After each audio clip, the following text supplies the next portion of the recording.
দিবে, যেন কোনো ক্রমে এই ছেলে বাঁচতে না পারে। তো যাই হোক, একটা পর্যায়ে ওই ছেলেকে নিয়ে যাওয়া হলো, গিয়ে হচ্ছে অনেক উঁচু পাহাড় থেকে ছেলেকে ফেলে দেওয়া হলো। তো ছেলে প্রত্যেকবারই আল্লাহর নাম নিচ্ছিল। এই সময় ছেলেটি একটি দোয়া করতেছিল। এই দোয়াটি হচ্ছে আল্লাহুম্মা কফিনিহিম বিমা শিতা, অর্থাৎ আল্লাহ আপনি যা ইচ্ছা তা দ্বারাই আমার জন্য যথেষ্ট হয়ে যান। তো এই দোয়াটি পড়ার সাথে সাথে দেখা গেছে বালককে যখনই উঁচু জায়গা থেকে ফেলার চেষ্টা করতেছে, কোনোভাবেই তাকে ফেলতে পারতেছে না বা কোনো ক্ষতি বালকটির করতে পারতেছে না। এইভাবে নানানভাবে বালককে মারার চেষ্টা করা হলো, কিন্তু কোনোভাবেই বালককে তারা হত্যা করতে পারতেছে না। তো একটা পর্যায়ে গিয়ে রাজার রাজদরবার চিন্তিত হয়ে পড়লো, কি ব্যাপার, এটা তো এই বালককে তো এইভাবে হত্যা করা যাচ্ছে না, ব্যাপারটা কি?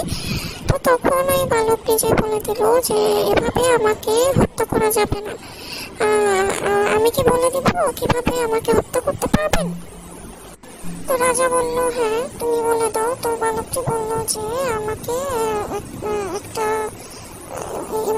একটা জায়গা আছে, ওই জায়গায় নিয়ে একটি গাছ বা একটা খুঁটির সাথে বেঁধে ফেলবেন, বেঁধে ফেলে আমার দিকে বিসমিল্লাহির রহমানির রহিম, আমি আল্লাহর ইচ্ছায় তোমাকে হত্যা করছি বলে তীরটা আমার দিকে ছুড়বেন, তাহলেই আমাকে হত্যা করা যাবে।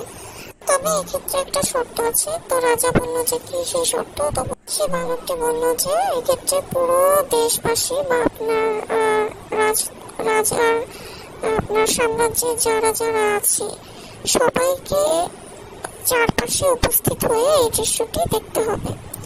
তো যে কথা সেই কাজ, রাজা সমস্ত রাজ্য দরবারের সাম্রাজ্যের সব মানুষকে ওখানে উপস্থিত করলো। মাঝখানে একটা খুঁটি দেওয়া হলো, খুঁটিতে ছেলেকে বেঁধে ফেলা হলো বালকটিকে।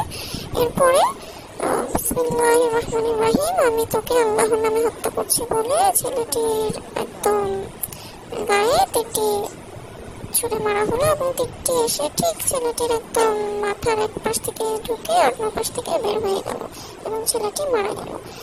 তো এটা দেখে তো সবার ইমান চলে আসলো যে আল্লাহ, সবাই মুসলিম হয়ে গেল। আল্লাহর নাম নেওয়াতে এই ছেলেটি মারা গিয়েছে, তাহলে এই ছেলেটি যে যা বলেছে তা সত্য, এই ছেলেটির রব সত্য।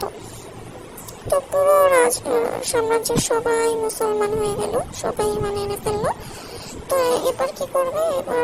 তো এখন তো রাজার অবস্থা আরো খারাপ, যে এতদিন একজনকে সামলাতেই এত হিমশিম খাওয়া অবস্থা, এখন তো পুরো রাজদরবারে সবাই এক রবে ইমান এনে ফেললো।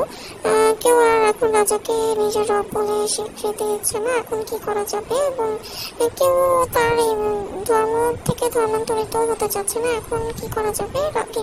রাজা পরে চিন্তা করলো যে একটি গর্ত খুঁড়বে, সেই গর্তের চারদিকে হচ্ছে অনেক তাপে অনেক শক্তিশালী আগুন ধরিয়ে দিবে, যাতে সবাই বাধ্য হয়ে সে গর্তে ঝাঁপ দেয় এবং গর্তে যখন সবাই ঝাঁপ দেবে তখন সবাইকে মাটি চাপা দিয়ে মেরে ফেলা হবে। তো সবাইকে বললো যে আল্লাহকে বিশ্বাস না করতে, কেউ রাজি হচ্ছিল না। সবাই ওই আগুন ছেড়ে গর্তে লাফ দিতে প্রস্তুত, তাও কেউ হচ্ছে তার ইমান এক রবের প্রতি ইমান থেকে সরতে রাজি না। তো একজন মহিলা ছিলেন, তিনি শুধু নিজে লাফ দিতে রাজি, কিন্তু তিনি একটি কারণে ইতস্তত বোধ করছিলেন। সেটি হচ্ছে তার কোলে একটি 6 মাসের বা 4-5 মাসের এরকম একটি বাচ্চা ছিল, দুধের বাচ্চা। তো সে লাফ দিয়ে ফেলবে, কিন্তু তার বাচ্চার কি হবে? তার বাচ্চাকে নিয়ে তো সে লাফ দিতে পারবে না। তো এক্ষেত্রে যেটা হলো সেটা হচ্ছে তাকে আল্লাহ একটি অলৌকিকভাবে নির্দেশনা দিলেন যে তুমি বাচ্চাকে নিয়ে লাফ দাও, কারণ ওখানে গেলে তুমি কোনো কষ্ট পতিত হবে না। তো সবাই যখন লাফ দিচ্ছিল সবাই জান্নাতের স্বাদ পেল।